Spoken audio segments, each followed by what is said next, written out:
कि अमित जोश को लेकर 2 दिन पहले ही एक बड़ा अपडेट आया था।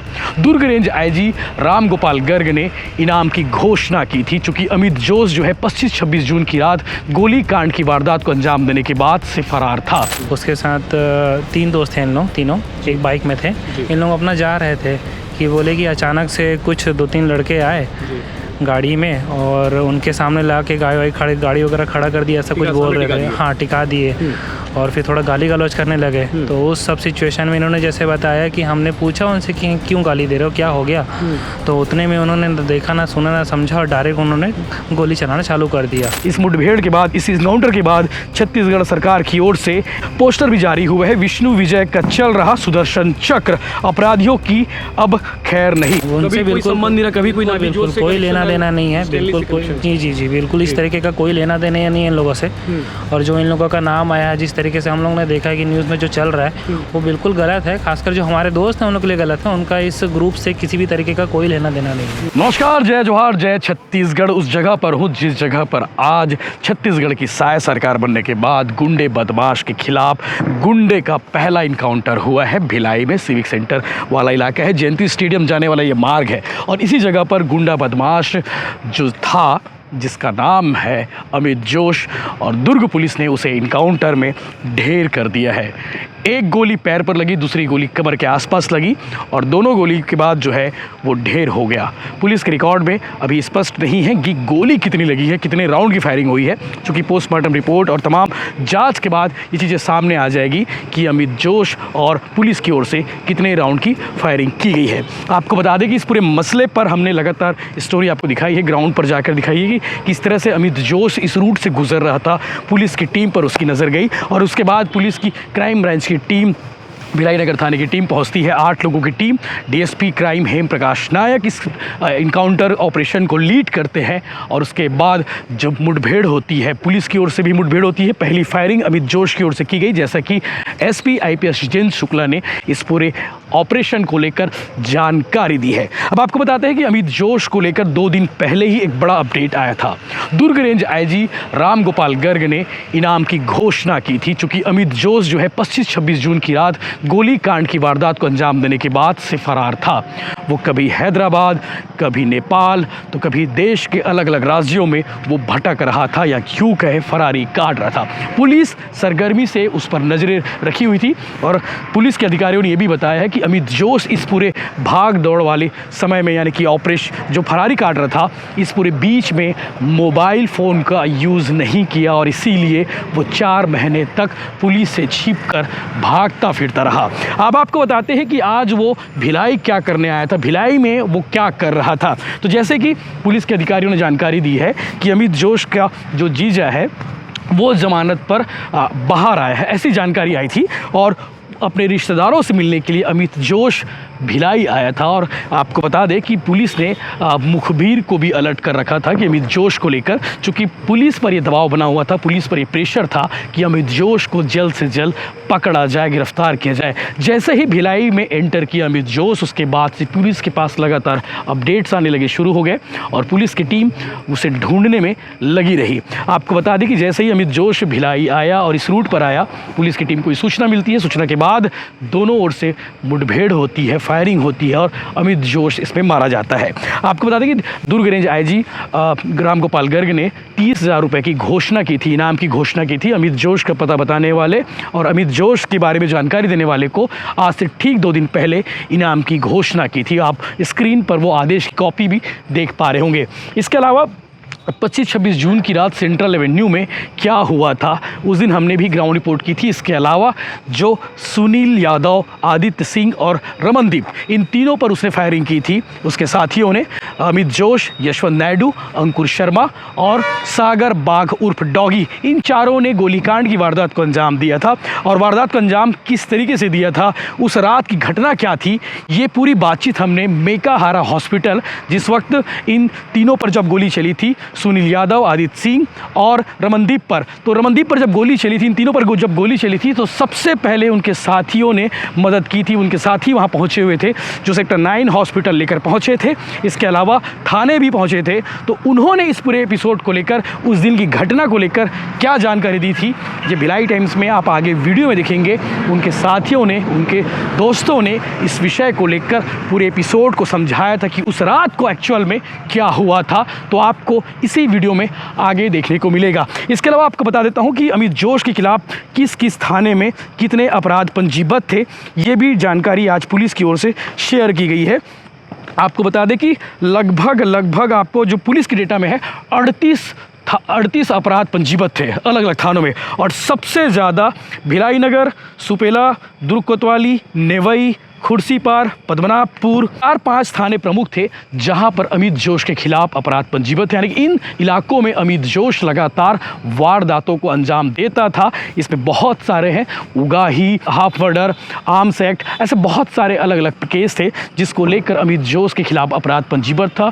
38 अपराध उसके खिलाफ में मामला था। अब आपको इस मामले को लेकर जो आपको बता दें, छत्तीसगढ़ की साय सरकार बनने के बाद गुंडों के खिलाफ जो ऑपरेशन चलाया गया है, ठाए ठाए, जो यूपी सरकार चलाती है, योगी सरकार चलाती है, लोग लगातार डिमांड कर रहे थे, बात कर रहे थे कि छत्तीसगढ़ में भी योगी की तरह, योगी राज की तरह छत्तीसगढ़ में भी ऑपरेशन चलाया जाए। और जैसे ही ऑपरेशन चला, ये मुठभेड़ हुई। इस मुठभेड़ के बाद, इस इनकाउंटर के बाद छत्तीसगढ़ सरकार की ओर से पोस्टर भी जारी हुए हैं, विष्णु विजय का चल रहा सुदर्शन चक्र, अपराधियों की अब खैर नहीं। इस पर सादा, इसके अलावा आपको बता दें डिजिटल जो मीडिया है उनका हेडिंग शेयर किया गया है और विजय शर्मा की फ़ोटो, विष्णु देवसाय की फ़ोटो शेयर हुई है। और राज सिर्फ कानून का चलेगा, अपराधियों की अब खैर नहीं, विजय शर्मा की फ़ोटो के साथ पोस्टर भी शेयर किया गया है। आगे आप सुनिए इस पूरे प्रकरण को लेकर, इस पूरे विषय को लेकर, उस दिन जो है जिस घटना घटी थी उस दिन एक्चुअल में क्या हुआ था, उनके साथियों से, सुनील यादव और आदित्य सिंह के साथियों से आप सुनिए कि उस दिन की घटना क्या थी। और हम मौके पर मौजूद हैं, लगातार इस पर अपडेट्स आपको मिलते रहेंगे। चैनल के साथ आप बने रहिए। भाई नमस्कार। नमस्कार। अभी जो आदित्य सिंह और सुनील यादव दोनों का स्वास्थ्य कैसा है अभी दोनों ठीक हैं। अभी सुनील यादव का क्या ऑपरेशन हुआ है तो वो अभी आराम कर रहा है। और जो आदित्य सिंह है वो भी अभी ऑब्जर्वेशन में है डॉक्टरों के जी। कहाँ गोली लगी इन दोनों को? जो आदित्य सिंह है उनको लगभग चेस्ट के पास, उसके थोड़ा मतलब फेफड़े जहाँ रहते हैं उसके नीचे में लगी हुई है, लेफ्ट साइड में। सुनील यादव को? नहीं, आदित्य सिंह को। और जो सुनील यादव है उनको नाभि के लेफ्ट साइड में लगी हुई है गोली। और वो गोली लग के उनके मतलब कि लेफ़्ट साइड में लगी और राइट साइड में आके फंस गई थी, तो उनका ऑपरेशन करके अभी निकाल दिया गया। गोली निकल गई ना? गोली निकल गई। और बाकी आदित्य से आर पार हो गई गोली? हाँ, आदित्य के आर पार हो गई है गोली। जी। बाकी दोनों अभी होश में हैं? हाँ, दोनों अभी होश में हैं, आराम कर रहे हैं। डॉक्टर ने जैसा बोला कि अभी रेस्ट करने बोले हैं, तो अभी कर रहे हैं। क्या करते दोनों? आदित्य सिंह क्या है कि पीएससी के कोचिंग कर रहा है और जो सुनील यादव है वो प्राइवेट जॉब कर रहे हैं जियो में, अभी भिलाई में ही। दोनों कहाँ के रहने वाले हैं? दोनों विश्रामपुर के रहने वाले हैं। प्रॉपर इनका जो होम टाउन है वो विश्रामपुर का है। यहाँ कहाँ रहते थे? यहाँ ये नेहरू नगर में रहते थे, नेहरू नगर में। और एक रहता था वो ग्रीन वैली में रहता था। रात की घटना के बारे में क्या जानकारी, मतलब सुनील ने आपको बताया है वो क्या था? सुनील ने जैसा मुझे बताया कि वो लोग क्या है खाना वाना खा के बढ़िया अपने दोस्तों के साथ आ रहे थे। उसके साथ 3 दोस्त थे इन लोग, तीनों एक बाइक में थे। इन लोग अपना जा रहे थे कि बोले कि अचानक से कुछ 2-3 लड़के आए गाड़ी में और उनके सामने ला के गाड़ी वगैरह खड़ा कर दिया, ऐसा कुछ बोल रहे थे। हाँ, टिका दिए और फिर थोड़ा गाली गलौज करने लगे। तो उस सब सिचुएशन में इन्होंने जैसे बताया कि हमने पूछा उनसे कि क्यों गाली दे रहे हो, क्या हो गया। तो उतने में उन्होंने देखा ना सुना ना समझा और डायरेक्ट उन्होंने गोली चलाना चालू कर दिया। तो इससे क्या हो गया, थोड़ा तितर बितर हो गए, थोड़े भागे, ये अपना बचाने के लिए भागे। ठीक है, सुनील और जो आदित्य है वो दोनों झाड़ियों की ओर थोड़ा भागे और जो उनका एक फ्रेंड है वो गाड़ी लेके सीधा भागा। फिर जैसे ही ये सब हुआ उसके बाद उसका फ्रेंड वापस आया, इन दोनों को देखा, उठाया और फिर डायरेक्ट चंदूलाल लेके गया। जैसे ही चंदूलाल अस्पताल, रमनदीप जो तीसरा रमनदीप जो थे उन्होंने ही इन दोनों को अस्पताल पहुंचाया। उसी हालत में ही बाइक में ही बिठा के अस्पताल पहुंचाया। वहां से उन्होंने चंदूलाल चंद्राकर हॉस्पिटल लेके गए, लेकिन चंदूलाल वालों ने क्या मना कर दिया ट्रीटमेंट करने से। तो फिर वहाँ से एम्बुलेंस करके शंकराचार्य पहुँचे। फिर शंकराचार्य जैसे ही पहुँचे तो फिर मुझे भी फ़ोन वोन आया तो मैं भी शंकराचार्य पहुँचा। उसके बाद वहाँ के डॉक्टरों से बात हुई तो उन्होंने बोला कि इनको शंकराचार्य में थोड़ा समय लगेगा ट्रीटमेंट होने में, तब तक आप मेकाहारा ले जाइए, वहाँ जल्दी हो जाएगा। तो हमने तुरंत एम्बुलेंस करके तुरंत उनको यहाँ ले आया और एडमिट कर दिया। ये रात कितने समय की बात होगी? ये रात जैसे कि उन लोग बता रहे थे लगभग 12:30 से 1:30 बजे के बीच की बात है, बोल रहे थे। 12:30 से 1:30 बजे के बीच की बात? जी। और यहाँ आप लोग मेकाहारा कब आए? मेकाहारा हम लोग सुबह 5 बजे के करीब आए। हाँ, 5:15 के करीब चलता अस्पताल ले जाने का। हाँ, जैसे कि मुझे 3 बजे तुरंत फ़ोन आया तो मैं शंकराचार्य पहुंचा 3:30 बजे, और उसके बाद फिर डॉक्टरों से बातचीत करके हमने तुरंत यहाँ पे लगभग 5 बजे के करीब हम लोग मेकाहारा पहुँचे। सुबह से दोपहर तक एक चिलचीज की हल्ला रही कि गैंगवार हुआ है। मतलब एक तो अमित जोश गैंग का नाम सामने आया जिसके 2 आरोपी पकड़े भी गए हैं। दूसरा एक और नाम सामने आया था जो स्टैनली नाम बताया गया था, उसके लोग हैं करके। तो कोई स्टैनली से कोई संबंध है इन लोग का? नहीं, बिल्कुल ऐसा कोई संबंध नहीं है। और ये पहली बात तो हम लोगों ने तो ये ग्रुप का नाम ही सुना नहीं था, गैंग वार का क्या है कैसा है करके। ये तो हम लोग मतलब कि सिंपल स्टूडेंट्स और जॉब करने वाले क्रोश में थे कि उन्होंने गन चला दिया। हम उनसे बिल्कुल संबंध नहीं रहा, कभी कोई ना बिल्कुल कोई लेना देना नहीं है, बिल्कुल कोई जी बिल्कुल इस तरीके का कोई लेना देना नहीं है इन लोगों से। और जो इन लोगों का नाम आया है, जिस तरीके से हम लोग ने देखा है कि न्यूज़ में जो चल रहा है वो बिल्कुल गलत है। खासकर जो हमारे दोस्त हैं उनके लिए गलत है। उनका इस ग्रुप से किसी भी तरीके का कोई लेना देना नहीं है, कोई भी लेना देना कोई नहीं है। गैंग से कोई कनेक्शन नहीं? जी बिल्कुल कोई कनेक्शन नहीं है। बल्कि जो जॉब कर रहे हैं उन्होंने भी प्रॉपर मतलब कि वेरिफिकेशन किया कंपनी ने, इतने सारे प्रोफाइल सब कुछ चेक करके करते हैं। कंपनी ने भी जियो कंपनी, वो भी तो ऐसे किसी को रिक्रूटमेंट नहीं कर लेगी ना। एक जियो में है, एक पीएससी की तैयारी कर रहे हैं। जी एक पीएससी की तैयारी कर रहे हैं। जी। तो दोनों भिलाई कब से आए हैं? दोनों भिलाई तो बहुत पहले से है। इनका जो एजुकेशन वगैरह प्रॉपर हुआ है, जो पोस्ट ग्रेजुएशन है और ग्रेजुएशन वगैरह है, सब कुछ यहीं हुआ है। भिलाई के ही बंदे हैं इन लोग।